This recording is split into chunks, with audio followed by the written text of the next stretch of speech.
नमस्कार, आप देख रहे हैं 4 PM बिहार और मैं हूं अभिषेक मिश्रा। सियासत में जब आग और पानी की दोस्ती हो सकती है तो फिर चिराग पासवान और नीतीश कुमार की दोस्ती क्यों नहीं हो सकती है? हो सकती है क्या? इसी सवाल पर पूरे वीडियो में बात करने वाले हैं और इस पर कई बार पहले भी बातचीत कर चुके हैं, लेकिन हम आपको बताएंगे आज बात क्यों कर रहे हैं। राजनीति में तो आग और पानी की दोस्ती हमने देखी है।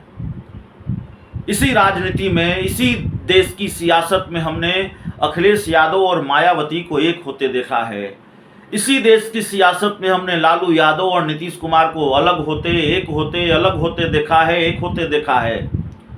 इसी देश की सियासत में हमने बीजेपी और नीतीश कुमार को साथ आते, अलग होते देखा है।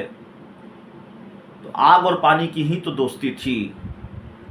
कश्मीर में महबूबा मुफ्ती और बीजेपी की दोस्ती भी देखी है, गठजोड़ भी देखा है। तो जब हमने आग और पानी की इतनी दोस्ती देखी है, इतनी यारियां देखी हैं, इतनी यारी देखी है, तो फिर क्या ये सवाल नहीं है कि क्या चिराग पासवान और नीतीश कुमार एक नहीं हो सकते भविष्य में? और आज अचानक बातचीत क्यों? बातचीत इसलिए क्योंकि जीतन राम मांझी एनडीए का हिस्सा हो गए हैं। भारतीय जनता पार्टी के दूसरे सबसे बड़े नेता और देश के गृह मंत्री अमित शाह से मुलाकात के बाद उन्होंने ऐलान कर दिया है कि उनकी पार्टी हिंदुस्तानी आवाम मोर्चा अब एनडीए का हिस्सा है। तो जीतन राम मांझी तो एनडीए में चले गए। उपेंद्र कुशवाहा के बारे में खास तौर पर खबर हमारे पास है कि अगले कुछ दिनों में उनकी एनडीए में एंट्री का आधिकारिक ऐलान हो सकता है। बहुत एक्सक्लूसिव खबर नहीं है। मुलाकात कर चुके हैं अमित शाह से, मुलाकात कर चुके हैं जेपी नड्डा से। थोड़ा बहुत आंशिक रूप से मामला अटका हुआ है और वो मामला सुलझा, आधिकारिक ऐलान अगले कुछ दिनों में हो जाएगा। चिराग पासवान का नंबर नहीं आ रहा है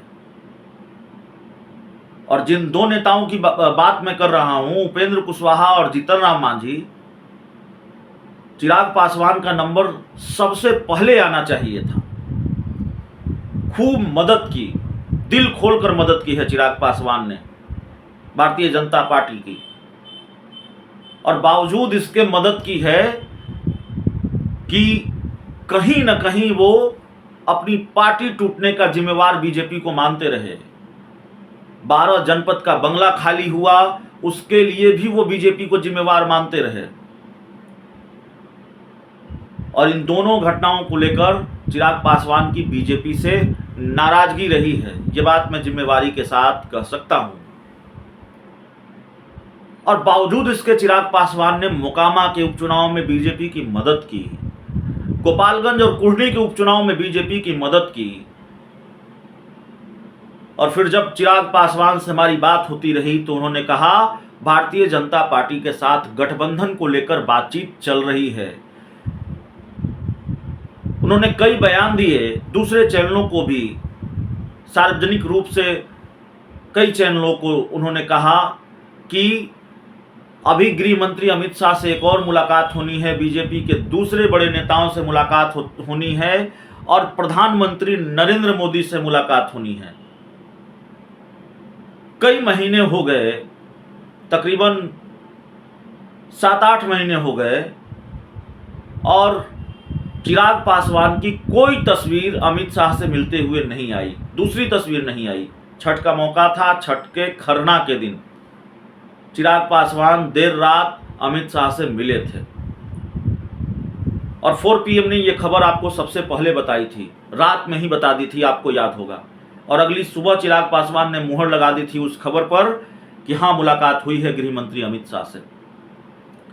लेकिन इसके बाद कई महीने हो गए और चिराग पासवान और अमित शाह के बीच कोई मुलाकात नहीं हुई।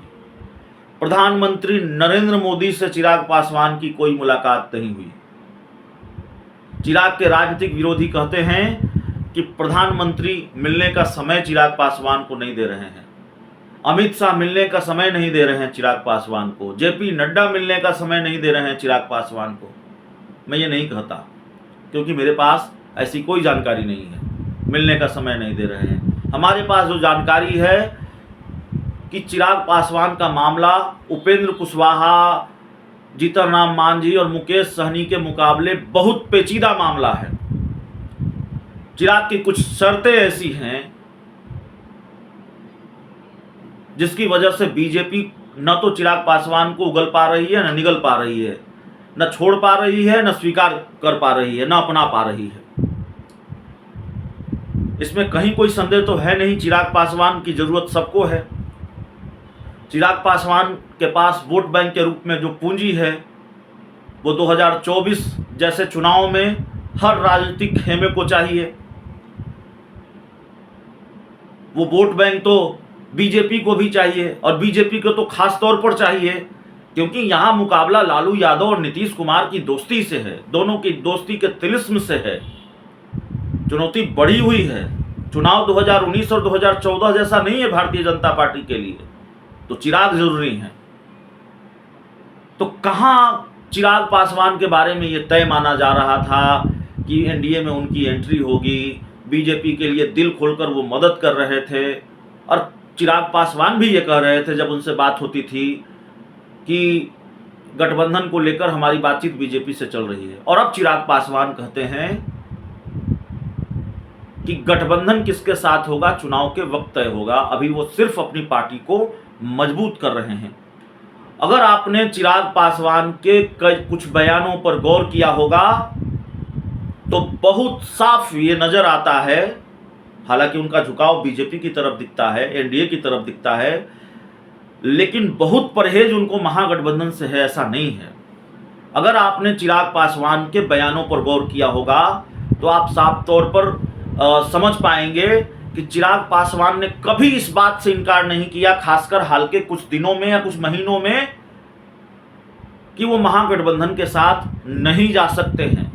चिराग पासवान पर आरोप लगता है कि वो नीतीश कुमार की मुखालफत तो करते हैं, वो नीतीश का विरोध करते हैं, नीतीश कुमार पर हमलावर होते हैं, लेकिन आरजेडी के लिए, तेजस्वी यादव के लिए एक सॉफ्ट कॉर्नर चिराग पासवान के मन में होता है। और चिराग पासवान जब चले जाते हैं राबड़ी आवास में इफ्तार पार्टी करने, इफ्तार पार्टी में शामिल होने, तब से ये कयास लगने लगते हैं कि क्या चिराग पासवान महागठबंधन का हिस्सा होंगे, महागठबंधन में शामिल होंगे। इसीलिए हमने कहा कि जब आग और पानी की दोस्ती राजनीति में हो ही सकती है, अखिलेश यादव और मायावती एक हो सकते हैं, नीतीश कुमार और लालू यादव एक हो सकते हैं, नीतीश कुमार और बीजेपी एक हो सकते हैं, बीजेपी और महबूबा मुफ्ती एक हो सकती हैं, ऐसी क्या दुश्मनी है चिराग पासवान को नीतीश कुमार से?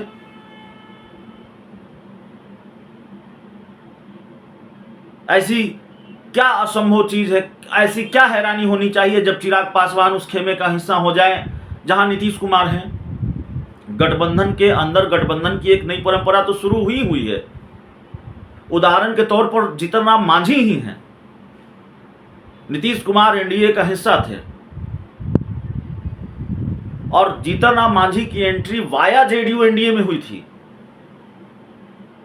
और ऐसा लगता था, जिस तरह के बयान आते थे, बीजेपी जेडीयू के बीच टकराव तो हमेशा से रहा है, तो ऐसा लगता था कि जीतन राम मांझी नीतीश कुमार के लिए बैटिंग कर रहे हैं, उनका गठबंधन सिर्फ नीतीश कुमार से है, बीजेपी से उनको कोई लेना देना नहीं है। समय समय पर बीजेपी जीतन राम मांझी पर और जीतन राम मांझी बीजेपी पर हमलावर हुआ करते थे। ऐसी परंपरा तो रही है।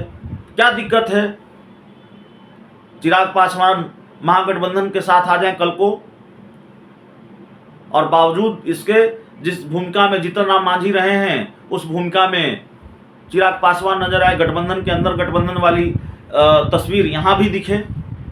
ये होने जा रहा है, मैं ये बिल्कुल नहीं कह रहा हूं, लेकिन पिछले कई दिनों में बिहार की राजनीति का घटनाक्रम जिस तरीके से बदला है और एनडीए में जो भीड़ जमा हो रही है, और हर घटनाक्रम के बाद बहुत कुछ मिलने की संभावना खत्म होती जा रही है बीजेपी के साथ जाने पर। लेकिन सवाल यह भी है कि महागठबंधन के साथ जाने पर क्या मिलेगा। लेकिन यहाँ जो भीड़ जमा हो रही है और जिस तरीके से चिराग पासवान के बयान हैं, उससे ऐसा लगता है कि आग और पानी की दोस्ती हो भी सकती है। बहुत बहुत धन्यवाद।